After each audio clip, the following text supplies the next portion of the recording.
কাঠের অল্পখানি কাঠের বিচিটাকে ভাপ দিয়ে দেবো সিদ্ধ করানোর জন্য দিয়ে দিচ্ছি।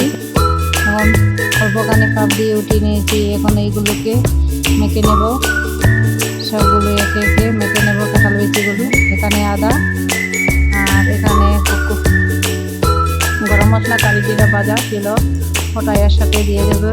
অল্প পরিমাণ আদা বাটা দিয়ে দিচ্ছি, হলুদ আর লবণ দিয়ে দিয়েছি। এখানে একটু গরম মশলা দিয়ে দিলাম, একটু সেন্টটা ভালো আসবে তার জন্য, সেন্টের জন্য দিয়ে দিলাম।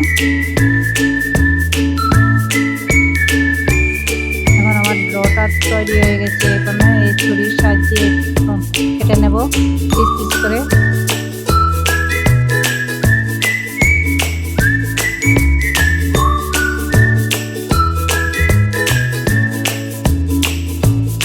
পিসটা করে নিয়েছি। এবারে সবগুলো ছুরির সাহায্যে উঠিয়ে নিয়েছি একে একে। পুরো প্রায় কমপ্লিট হয়ে গেছে কাটা।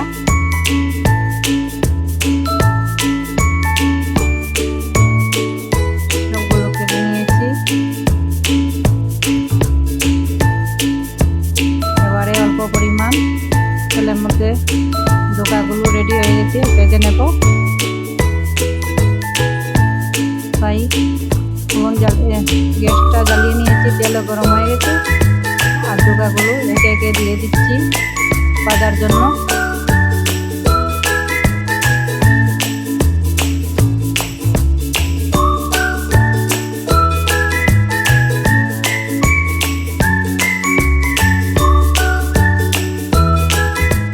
এখন একটু উঠিয়ে নিয়েছি, একটু লাল হয়ে গেছে, তাই ওটা আরো পিঠ দিয়ে দিচ্ছি লাল হওয়ার জন্য।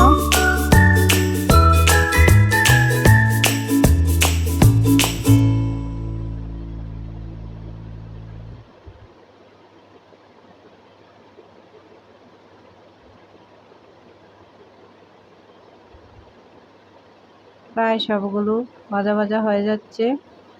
একে একে সব তো পিছনের পিঠটা ঘুরিয়ে দিয়ে দিচ্ছি। ওই পিঠ উপরের পিঠটা রয়েছে ভাজা করার জন্য, একটু উল্টে নিলাম।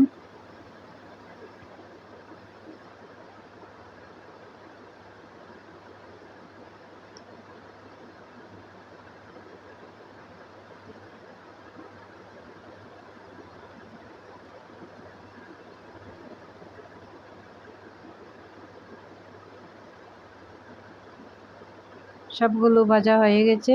এবারে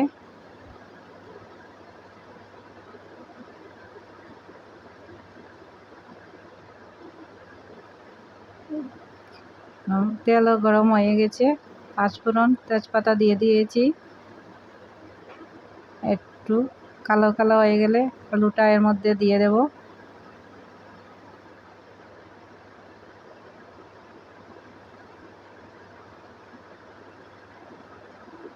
এবার আলুগুলো দিয়ে দিয়েছি, একটু নুন দিয়ে দিয়েছি স্বাদ পরিমাণ মতো, হলুদের গুঁড়ো দিয়ে দিচ্ছি এবারে, আর কাশ্মীরি লঙ্কার গুঁড়ো দিয়ে দিচ্ছি এবারে, জিরার গুঁড়ো আর ধনিয়ার গুঁড়ো দিয়ে দিচ্ছি।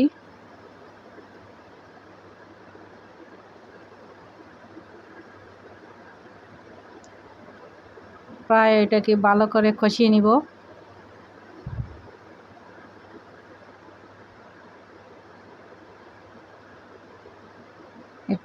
পরিমাণে মতো একটু জল দিয়ে দিলাম কষানোর জন্য।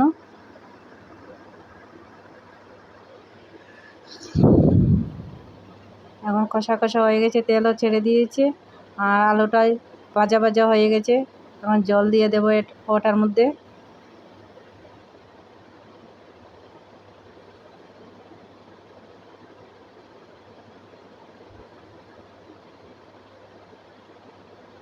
জলও দিয়ে দিচ্ছি এবারে।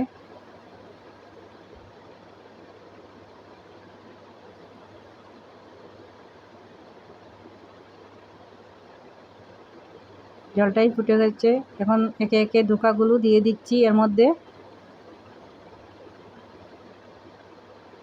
5 মিনিট ধোকাগুলো দেওয়ার পরে 5 মিনিট রেখে দেব। 5 মিনিট রেখে দেওয়ার পরে আমি এটা ফুটিয়ে নেব।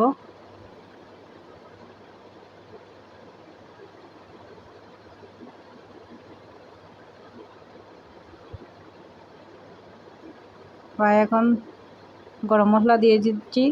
এখন ধোকাগুলো মানে হয়ে গেছে, তাই এবারে নামিয়ে নেব।